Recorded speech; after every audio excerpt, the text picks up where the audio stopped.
Now at 10, this is Fox 61, Connecticut's news station.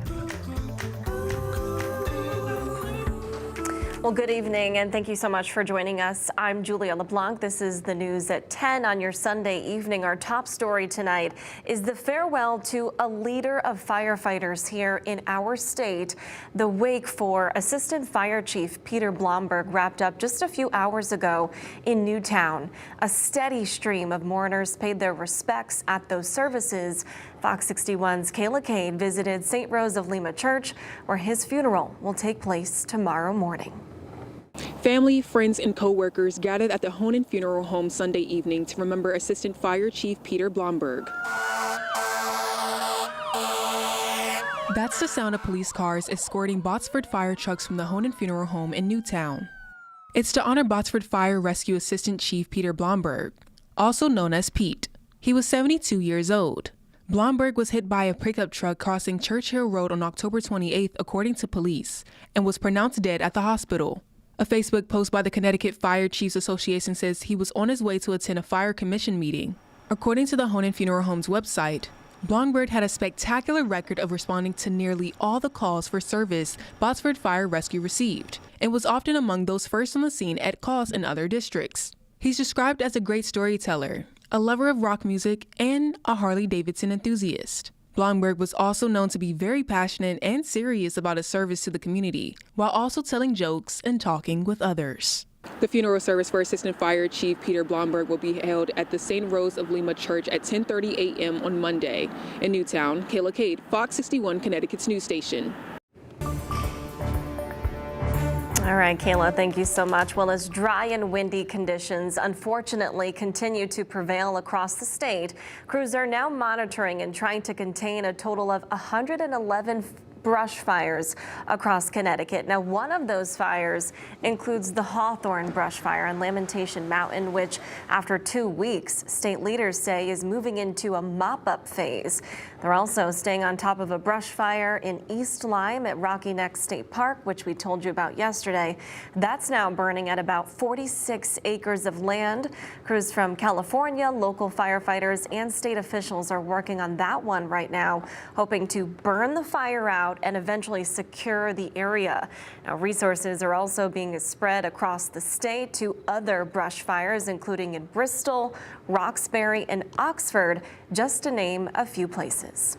So far, we're doing good, but with the next few days and the red flag warnings coming up, we're just trying to hold our own here with the state of Connecticut, and very appreciative of the FDNY team and all the resources that are here in Newington helping out for the state.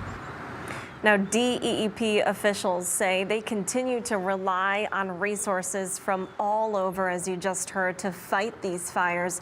They're not sure at this point how long those folks will be sticking around, but they are predicting they may be here through January, something they say they hope they're wrong about. But of course, they'd rather be over-prepared than the latter. Now, the only thing that could help them get out of the state sooner and get all those resources out of here, they say, is if there's a change in the weather pattern with a good amount of rain, which meteorologist Sam Samperi, we know, unfortunately, we have been begging for that, and it hasn't really been coming around here in Connecticut. That's right, Julia, it has not, and I don't expect any rain for at least another week. But on the good note, let's check out this sunset view that Jeff Geyer sent us this evening. What a beautiful shot here, Yukon Every Point, little sunset through the ring there. Absolutely gorgeous. And look at the current temperatures now. We have chilled down in a big way. We are below freezing in many locations.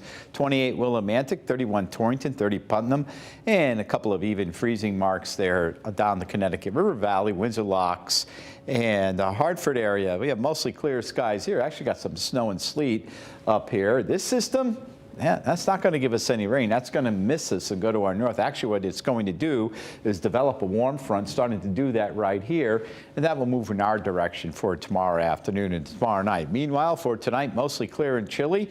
areas of frost, and there is still a frost warning that was reissued for parts of coastal Connecticut overnight.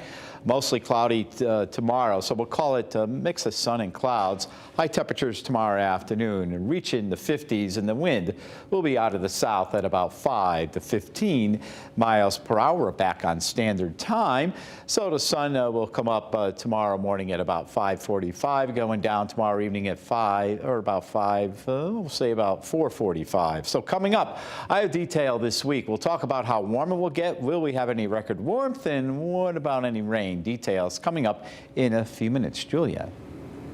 All right, Sam, thank you so much. Well, a Wyndham man is behind bars tonight after state police say the 33-year-old tried to run away after crashing a car into a pole with 2 young children still inside. Now, that same man, Kyle Fortier, and his car were also wanted by Rhode Island authorities for questioning in an armed robbery they say happened in that state. Now, troopers say they responded to that crash here at home near Brandy Street in Bolton around 5 o'clock Friday night with information that Fortier was known to carry weapons during previous encounters he had with police. Now, troopers found him, they say, running out of the wood line near that crash scene, and after showing him their department rifle, they say they arrested him without incident. Now, he is being held on a $500,000 bond, facing risk of injury and reckless endangerment charges, among other things as well.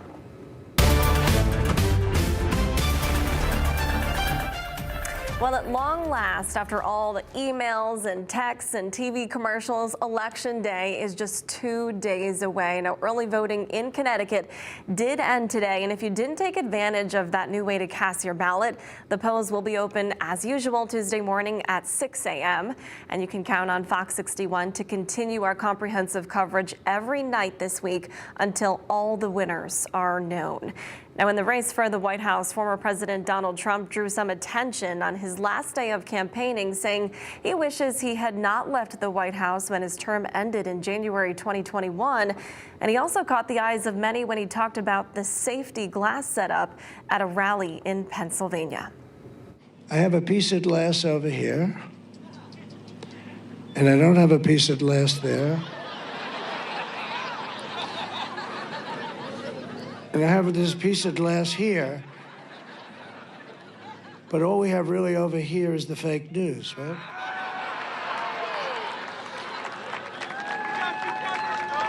And to get me, somebody would have to shoot through the fake news,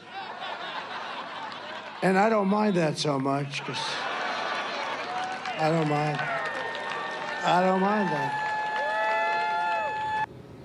Now, meanwhile, Vice President Kamala Harris addressed supporters at a black church in Detroit today, telling them, quote, to turn the page on hate. She spoke to reporters after the service about political efforts to sow doubt about election integrity. So here we are on the Sunday before the election, and I would ask, in particular, people who have not yet voted, to not fall for his tactic, which I think includes suggesting to people that if they vote, their vote won't matter. Suggesting to people that somehow the integrity of our voting system is not intact so that they don't vote. And again, I think that it is a tactic. It is meant to distract from the fact that we have and support free and fair elections in our country. We did in 2020. He lost. And the systems that are in place for this election in 2024 have integrity.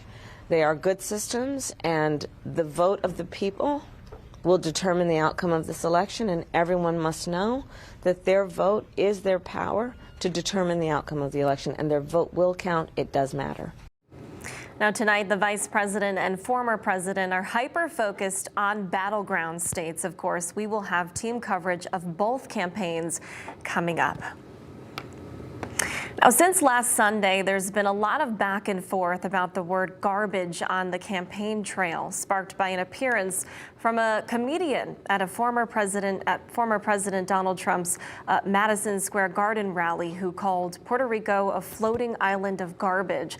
Then President Biden appeared to call Trump supporters garbage, and that became a big talking point at the Republican rallies, sparking some memes and outrage. But after some digging, it was found Mr. Trump also made the reference at another one of his rallies before this all blew up online recently. Now, that happened back on September 7th. Here's that clip.